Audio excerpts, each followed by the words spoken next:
Arcades is an industry that has been slowly fading since their heyday in the 70s and 80s. What was once only possible in an arcade can now mostly be played at home on a console that costs as little as £50, which even has better graphics. This is all changing with VR. As high-powered VR such as the HTC Vive or the Oculus Rift is still very much a niche market with a high entry cost, and is still wrestling with the challenges of locomotion, arcades that specialise in VR are starting to pop up to take advantage. It does this by providing a high-end gaming experience, typically in specially designed rigs that bring a level of immersion not currently possible anywhere else. The slides that have been running in the background show some of the rigs available in these VR arcades. A couple examples are, for Mario Kart, the player is sat in a rig that looks and moves like a go-kart. In addition to that, the player has sensors attached to their wrists so they can reach out and grab weapons and throw them at other players.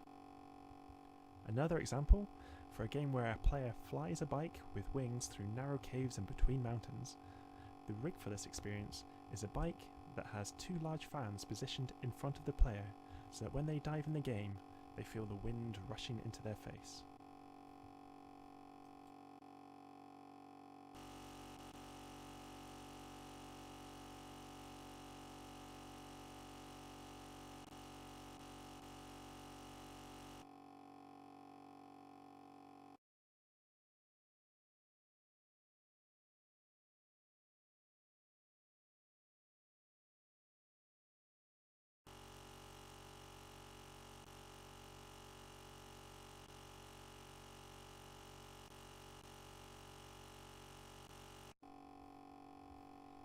Escape rooms are typically an interactive experience where a group of up to 6 people are locked in a room and have 60 minutes to work together to solve a series of puzzles in order to escape. Innovative companies are starting to explore merging the concept of an escape room with VR, so that now, rather than being limited to the physical space that their facilities have, they can send players on vast epic journeys to exotic places, giving them powers and abilities that would not be possible to recreate in the real world. These experiences typically involve a high-powered VR headset, such as the HTC Vive, along with leap motion technology so that players can use their hands to interact with the virtual world. The pictures in the slideshow are from 2 escape rooms. One is called Mind Horror, which is a horror game based in London, UK, where each player is part of a cyber detective team that needs to infiltrate a serial killer's mind to be able to extract vital information in order to save the child he kidnapped. The other experience is called VR Space Station Escape, which is based in South Carolina in the US, where the player needs to work as part of a team to escape from a space station.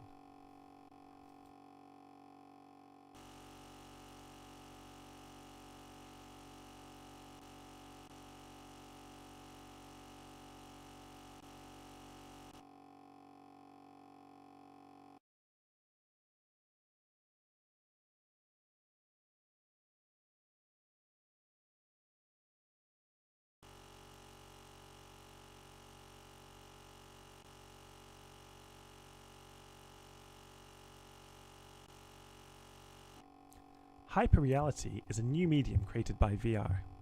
It's essentially VR with all the bells and whistles. In hyperreality, when you walk around the world physically with your own legs, your movements are mirrored in the game world, so it feels like you're walking on the other planet. Hyperreality aims to match all the game world's sensory experience with a real-world counterpart.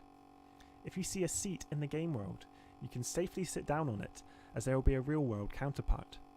If there is a fire in the game, there will be a heater in the real world, so the actual heat you experience is real. If you get shot in the game world, the haptic suit you are wearing will recreate a thankfully less lethal sensation using the haptic feedback. Hyperreality is being pioneered by a company called The Void, which is currently expanding their operations from the US to the UK with aspirations of taking its product around the world.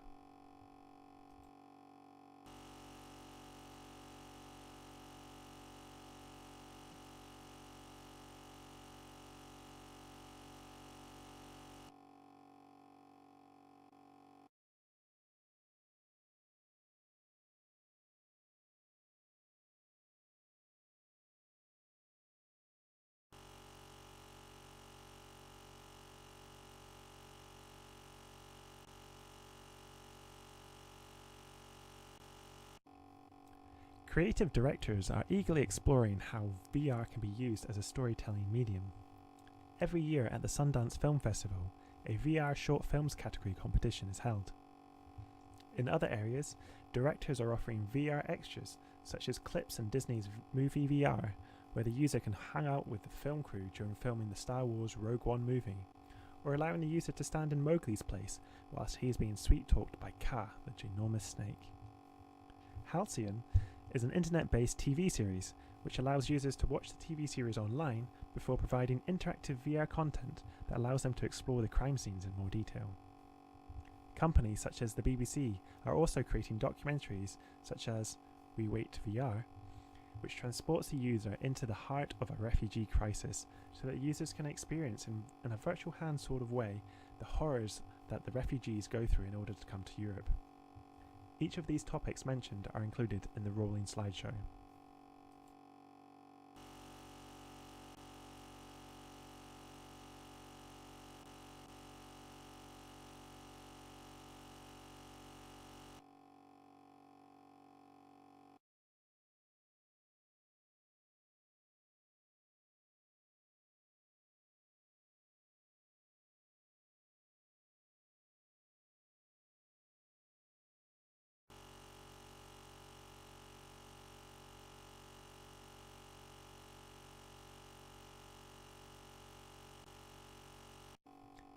In February 2018, the world's first VR theme park will be opening in China.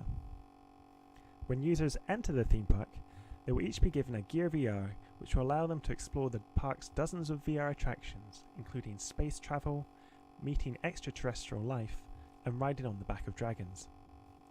In addition, the theme park will also include a VR restaurant, a movie theatre, recreational areas, a children's area, and China's first VR roller coaster. The park is believed to have cost between $1.3 and $1.5 billion to create.